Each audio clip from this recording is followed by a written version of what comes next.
Hey everyone, welcome to my channel for the love of sports.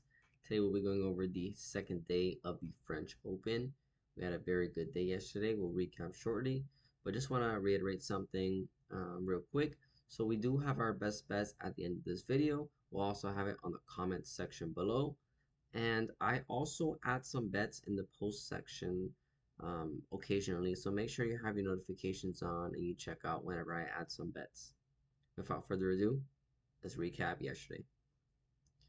So as you see here on our betting spreadsheet, we try to keep this updated as much as possible. Um, Note on the top, there is one pending bet, which is actually in the NHL for the Florida Panthers to win the series versus the Hurricanes. They're actually up 3-0. They only need to win one more game, so that's looking like a good bet. Minus 135, so we should get some profit on there. And again, I just want to recap from the last video. We did have a bit of a rush stretch this last week. We were only up $150 in profit, but now we're up over $400 in profit. That's how good yesterday was for us. We hit 3 of our 4 tennis bets. Feel really good about that. Really happy about that. Gomesania, he ended up not winning that match. 3-0 too, which was really surprising for me. I expected him to do a lot better in that matchup. And then Mahach ended up with retiring anyways. So both players in that bet didn't really work out. So I'll take 3 out of 4 every single day if I can. And then I did take in the post section, I added a MLB slot. I picked 2 matches. I wanted both teams to win in the first 5 on the money line. It's because they had better pitchers, basically. Their hitting's pretty good, and they were facing teams that, their pitchers weren't that good. The Giants were able to win in the first 5. It was 3-1, and the Phillies tied in the first 5, so 3-3. Their starter actually gave up a lot more runs than I thought. He gave up 3 runs in the first inning, and I was like, oh wow, this might be over. And he ended up not giving up any runs from then on. So we ended up pushing, which I'll take that. So again, pretty good day, 4-1 overall. And without further ado, let's see the breakdown. So this is our breakdown by sport. Keep this updated every single video. We're up over $400 in profit, as I said, and here is the breakdown by sport. All right, let's get started. So the first match, we have Alejandro Davilo versus Arthur. This is a very difficult last name to pronounce, so I'm gonna skip it. But basically, this is the first matchup. This is the first meeting. You got a link to Beto here. He's has a more proven experience, and on this surface, he could be pretty good. I remember he ended up being Novak Djokovic maybe 2 months ago, maybe a month and a half ago. So he is capable of beating good opponents. I would lean him here, but um, not a game that I love in terms of betting.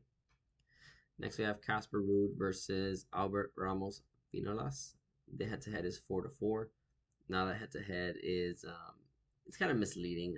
Those 4 matches that Casper Ruud did lose were from like 2017, 2018, 2019, very long time ago. The last 4 matches have all been Casper Ruud, for good reason. Casper Ruud's money line is like minus 2,000 right now, so there's just no way I'm gonna touch that. But I do think he'll advance here. Next, we have Hugo Gaston versus Hugo Blanchett. I would have to lean Gaston here. I think he's pretty solid. I remember seeing him I think 2 matches ago.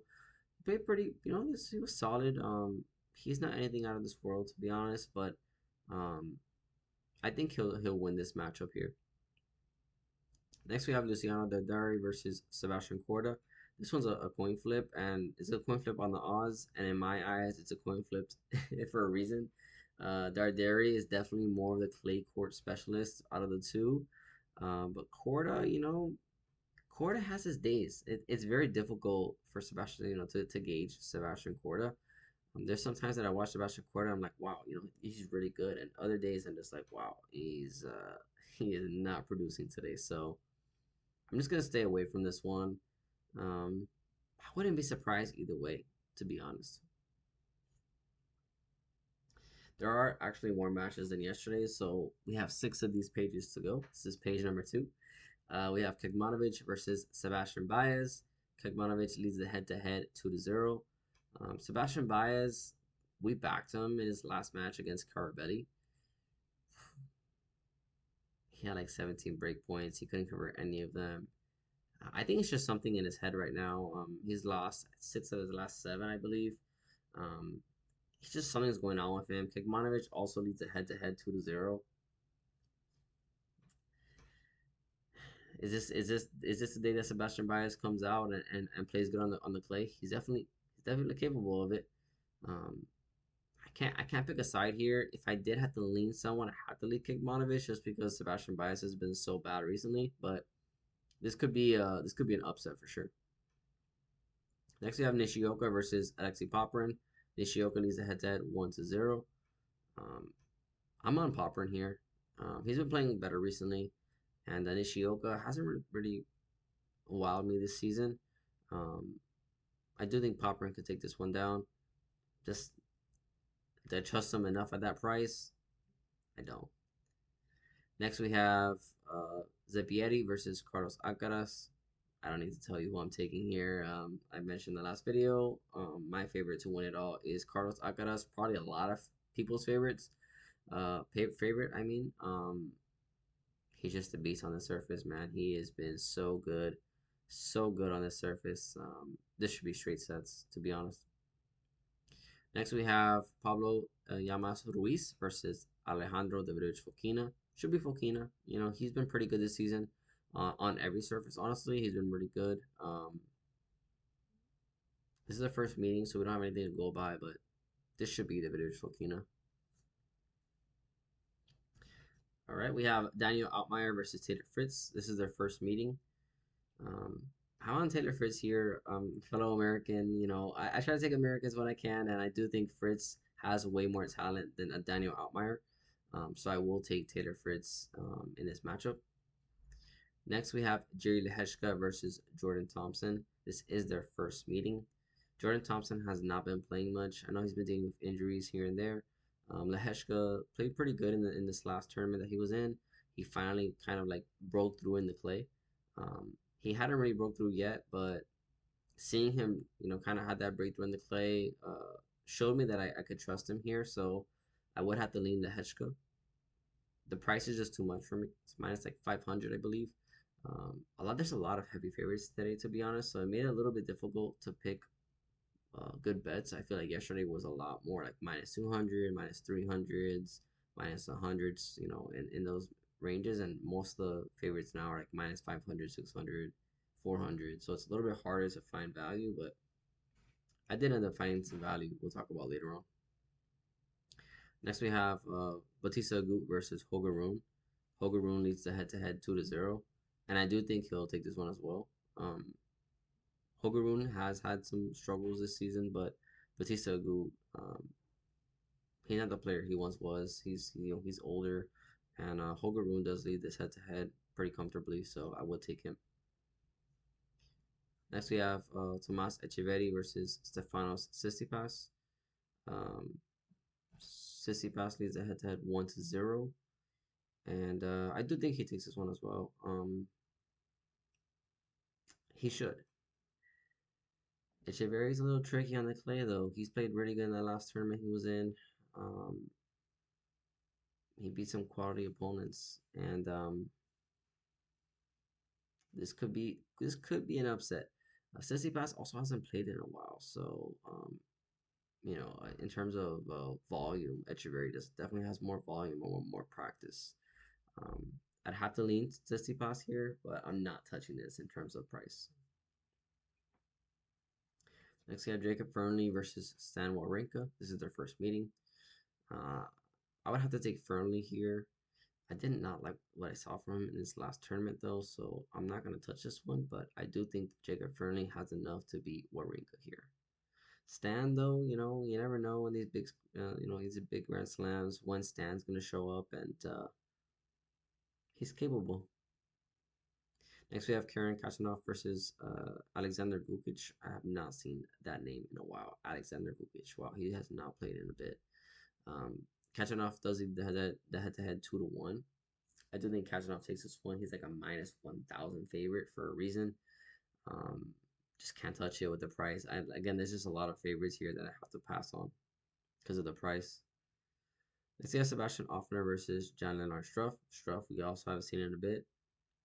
We just kind of seen Offner a lot more recently, to be honest, and he's been pretty good. The head to head is 1-1. I'm on Offner here. You know, he's had a lot more practice.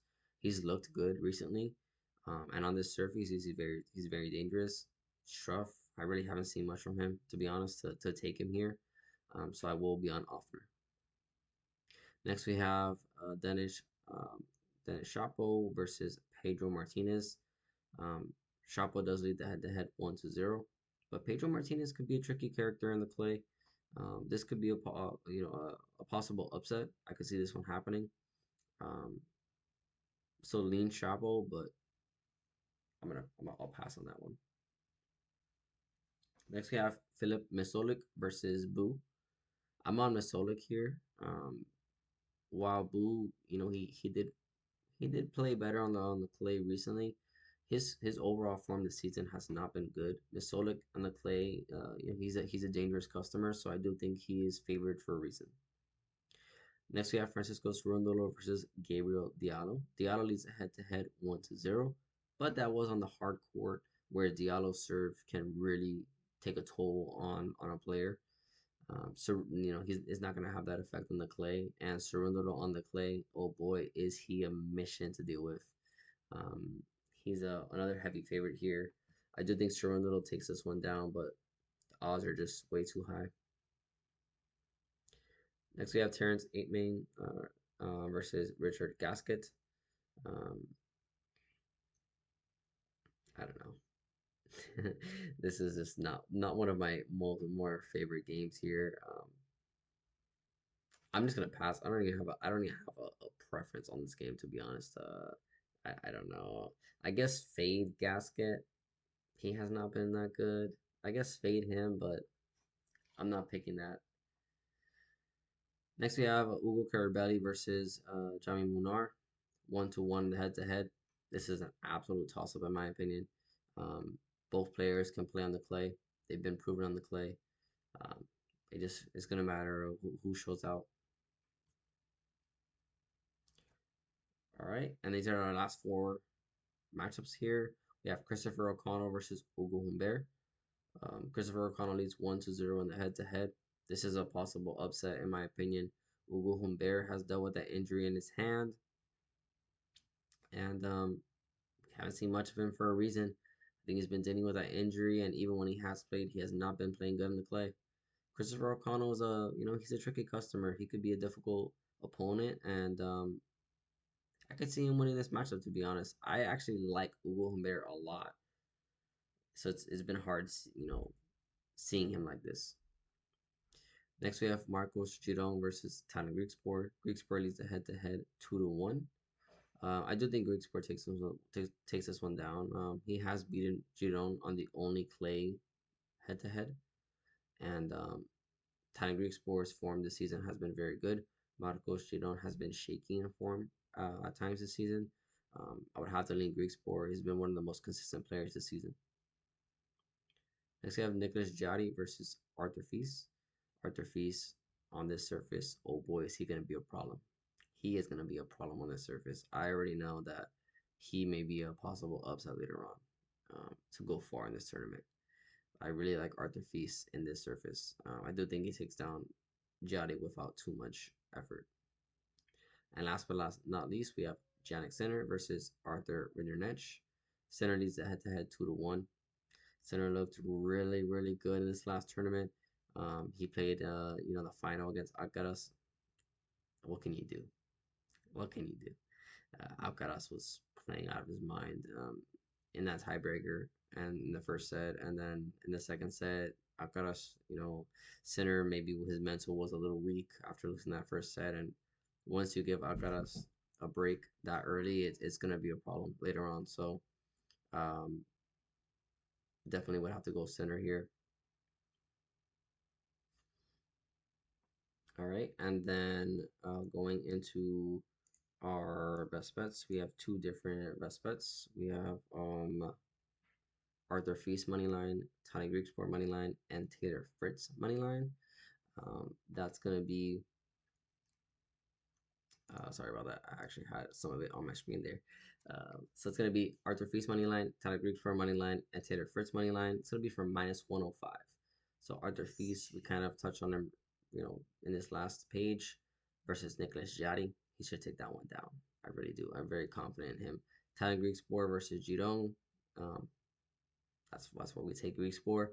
And then we had Fritz. Fritz is versus Daniel Ottmeyer. I think he should get that one done. And I do want to follow an American today if possible. So I'll take those three together for minus 105. I like that combination. I did have to do 2 3 leg parlays. It's just the only way I could find value here. And the second parlay is going to be Sebastian Offner money line. Um, he should take that one down against Struff, who hasn't played much this season, and his form is not good. David Shokina money line. David Shokina has also been one of the most consistent players this season. He has quite an easy matchup, in my opinion, in the first round. And then Holger Rune money line. Holger Rune playing against Batista Agut. He leads the head-to-head 2-0, and I do think he'll take that one down without too much, problems. Make sure to let me know what you're tailing. Let me know what you think about the picks. Um, Let me know if you won or lost yesterday. I'm always curious about that. Thank you guys for the love and support. Like and subscribe. Let's make some money.